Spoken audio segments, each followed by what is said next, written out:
mu da ƙasar Nijar tun kamin a firara muke halaka da ƙasar Nijar. Duk wanda ya yi yunkurin raba halaka na ƙasa da ƙasa ko tsakaninka da wani shaidani ne, kuma insha Allah ba zai gama da duniya lafiya ba. Mutanen Nijar mutanenmu ne, 'yan uwanmu ne, al'adarmu ɗaya, kusan yarenmu ɗaya, ɗabi'anmu kusan ɗaya da su. So ba wanda zai zo ya raba mana halakan da muke da shi. Tun kamin turawa su zo muke halaka da ƙasar Nijar. In fact, tun kamin turawa su zo ƙasa ɗaya ne ma tsakanin Najeriya da Nijar. Ƙasa ɗaya ne tun kamin turawa su zo. Najeriya da Nijar ƙasa ɗaya ne. So ba wani wanda zai zo ya zo kawai saboda waƙa ya yi amfani da waƙa ya raba mana halakan mu. You understand? Ya kamata mutanen Nijar ku fahimta. You understand? Ba wanda suka fi son ku kamar mutanen arewacin Najeriya, haka ma ba wanda suka fi son ku kamar mutanen Nijar. Mutanen Nijar suna son mu, mu muna son su. Wani daga gefe ko wani wanda suka ɗauko kwangila daga France ba za su rusa mana halakan da muka yi shi ba fiye da shekara 1000. Ya kamata ku gane halakan musulunci yana gaba da kowane halaka. Musulunci ya haɗa mu. You understand? Yare ya haɗa mu. Al'adarmu ya haɗa mu. So don haka ba wanda zai zo ya raba mu. Ya kamata ka sa a zuciyanka duk wanda yake ƙoƙari ya ga cewa ya raba halakan tsakaninmu da mutanen Nijar, ka ɗauka cewa abokanan gabanka ne, ko ɗan Nijar ne shi ko kuma ɗan Najeriya shi. Yawwa, ka ɗauka duk mutumin. Ya kamata ku fahimci cewa wannan zage-zagen da muke a social media, 'yan Nijar su zage 'yan Najeriya, 'yan Najeriya su zage 'yan Nijar, don Allah wannan ƙauyanci ne ko jahilci ne, da Allah mu daina shi.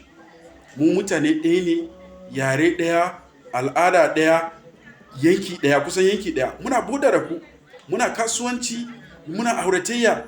Yawanci idan ka duba mutanen Nijar suna na a Najeriya fiye da mutane miliyan 2 zuwa miliyan 3 suna na a Najeriya, sun zama 'yan Najeriya ma. Akwai 'yan Nijar da na sani da yawa a Najeriya wanda muke mu'amala da su na kasuwanci, na mutunci, suna na a ƙasanmu, sun zama 'yan ƙasa, sun haifi yara, sun auri yara a Najeriya, sun zama 'yan ƙasa. Akwai 'yan Najeriya da na sani da yawa wanda suke Nijar, su ma sun zama 'yan ƙasa. An karɓe su, an mutunta su, ba tsangwama, ba cin mutunci, su ma sun zama 'yan ƙasa. So ya kamata mu gane cewa kar wani ya zo ya raba mana halakanmu, halakan da muke yi shi fiye da shekara 1000. Ya kamata mu gane cewa kar wani ya zo ya raba mana halakanmu. Kar wani ya zo, wani mawaƙi wanda ya ɗauko kwangila daga Faransa. You understand? Kun iya tunawa Tinubun nan da yake shugabantar mu, mu ba jin daɗin shi muke ba, kuma ba ma goyon bayan shi, kuma mu zaɓe shi ba.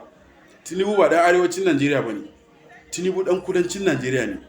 To mun san aƙidan shi, aƙidansa yana so ya raba mu halakan mu da ƙasar Nijar. Saboda me? Turawa tun lokacin faɗan Biafra wannan halakan suke ƙoƙari su ga cewa sun raba shi. Ta yaya za su raba shi? So za a yi amfani da kalman cewa Nijar ta yi juyin mulki, ya kamata su dawo demokradiyya, sai a samu wasu tsinannu 'yan karen 'yan siyasa a Najeriya su ringa criticize ɗinsu. Mu ba ruwanmu. Kowane shugaban in Nijar za su yi shugabanci na sarki ne, sarki ya zama shugaban ƙasa, ba abin da ya shafe mu. Duk abin da za su yi. Wannan halakan yana nan tsakanin mu da su, babu rabuwa insha Allah. Ba ja da baya. Kuma duk wanda ya yi ƙoƙari ya ga cewa ya raba wannan halakan tsakaninmu da Nijar, wallahi sai mun yaƙe shi. Da bakinmu za mu yaƙe shi, da ƙarfinmu za mu yaƙe shi, don ba za mu yadda ba. Kamar mutumin da yake so ya ga cewa ya rusa maka aure ne, za ka bar shi? Ba za ka bar shi ba. Ka doke shi me? Abokin gaba. So ya kamata a ce mutane sun fahimci cewa rarara karen 'yan siyasa ne. Duk abin da ga yake ana biyan shi ne. Ana biyan shi ne ya yi.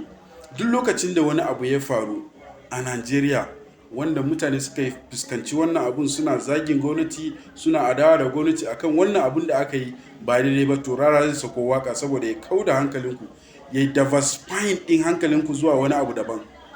Misali, kwanan nan abin da yake trending shine batun Qur'ani Festival da shugaban ƙasa ko kuma minista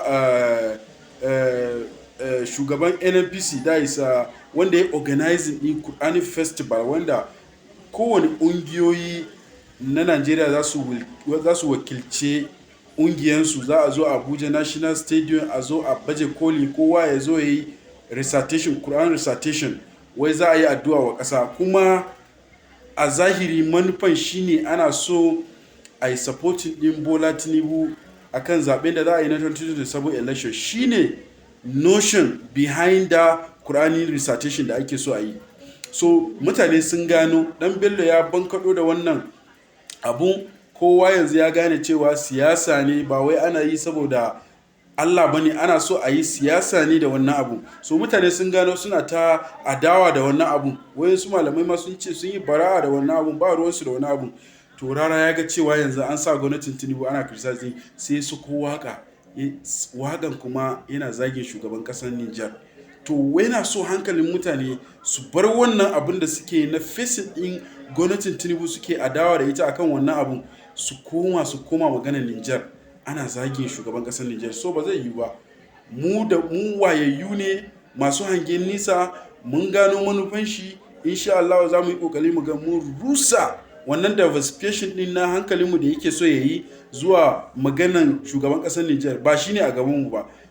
In fact, ba abin da ya shafe mu da mulkin Nijar. Duk mulkin da Nijar ya kamata in ya ga dama su yi parliamentary system of government, ko su yi presidential system of government, ko su yi kingship system of government. Duk wani tsarin shugabancin da Nijar suka ga dama za su yi, wannan ba abin da ya shafe mu. Su ma ƙasa ne masu cin gashin kansu, ba wanda ya isa ya musu katsalanda a harkan siyasansu. Tsakaninmu da su akwai abin da tsakani, in kana mutunci da mutum karka wuce gona da iri. Ba abin da ya shafe mu da Nijar batun shugabancin su, amma ya shafe mu batun addini ya haɗa mu.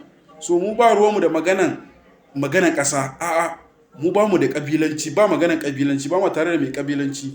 Mu mun ɗauka da mutanen Nijar da mutanen arewacin Najeriya duk mutane abu ɗaya ne. Ba wanda zai zo ya raba mana halakan nan, ba wanda zai zo ya kawo mana ƙabilanci.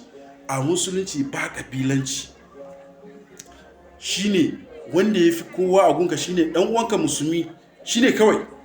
Yawa, mu maganar musulunci ake yi, ba maganar ƙabilanci ba. Ba maganar ƙabilanci. So duk wanda yake so ya kawo mana maganar ƙabilanci, za mu yaƙe shi.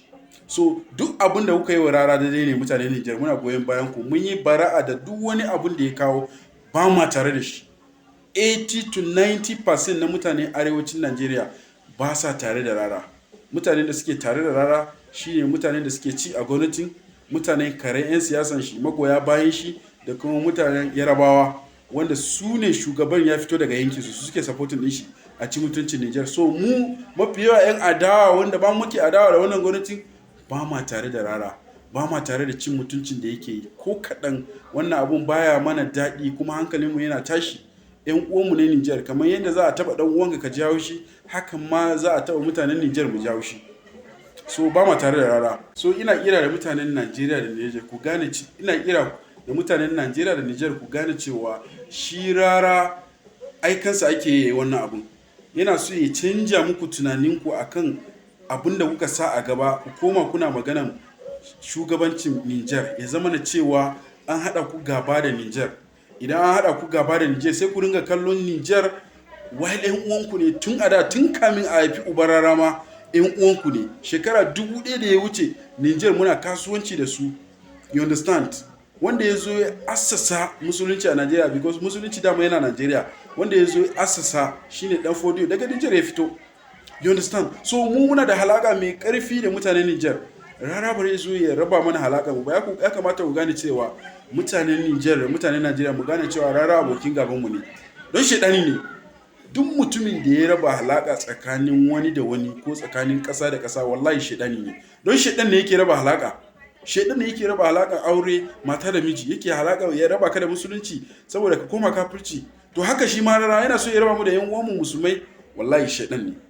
Duk wani karaskarasi, duk wani alamomi na halin shedan Rara ya hada. Kokarinsa ya ga ya raba zumunci, ya kawo gaba tsakaninmu da mutanen Nijar. So mutanen Najeriya mu ringa kallon Rara a matsayin aboki, ba dan uwanmu bane. Wallahi duk mutumin da yake so ya hada ka gaba da wani, wallahi baya son ka.